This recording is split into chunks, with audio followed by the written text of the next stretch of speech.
si Tata sa December. At magkaroon ng magandang laban si Tata sa December. Good news na naman kay John Riel Casimero. Malaking plano ng promoter niya si Koki Kamida ibinunyag na Uya Inoue. Kasama nga ba sa plano? Kaya tara, ating panoorin si Kuyang Joseph Rivera at video courtesy po tayo sa kanya. Tata, baka magkaroon ng belt yan. Kapag yan ay nagkaroon ng belt,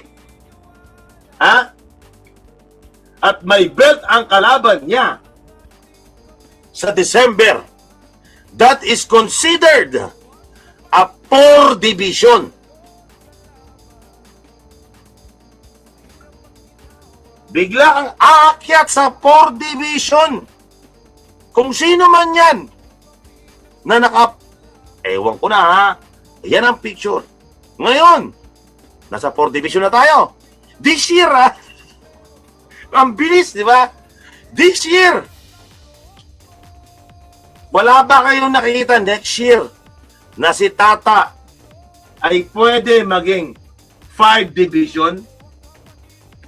Yan ang plano ni Kameda.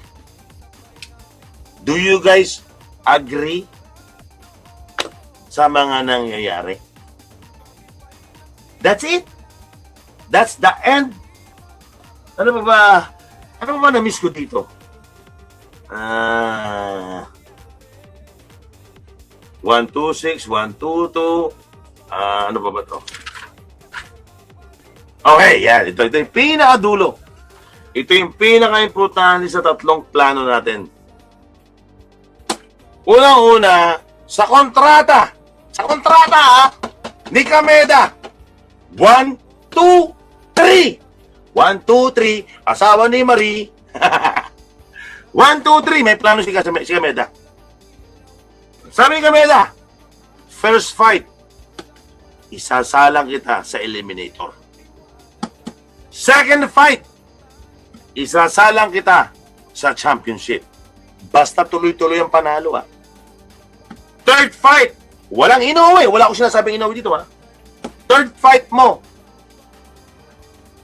dedepensahan mo ang sinturon mo or mag-unification ka.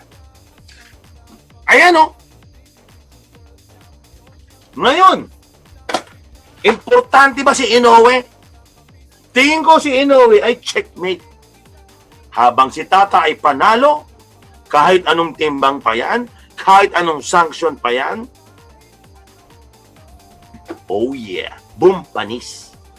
Mga kakwento, kung sa buwan ng Pebrero sa susunod na taon ng Inoue kontra Bam, dapat may laban si Inoue sa buwan ng Setyembre o di kaya sa Oktubre para ang pagganda kay Bam ay swak na swak sa buwan ng preparasyon. Kung magtagumpay si Casimero sa susunod niyang mga laban at matalo ni Inoue si Bam, itutuloy na kaya ang plano ng kamahalan na sa Turkey Al-Sheikh ng Saudi para may kasana ang Casimero kontra kay Inoue.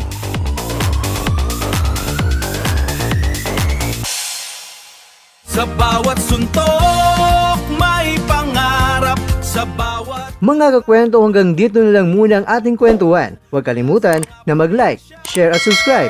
Ako po si Mr. Kwento. Ito ang mga kwentong maaring hindi pa nakwento sa inyo. Tayo ng boses ang hindi pa napapansin ng mundo. Samahan niyo akong busisiin ang bawat kwento at bawat sakripisyo ng mga mandirigmang mga Pilipino.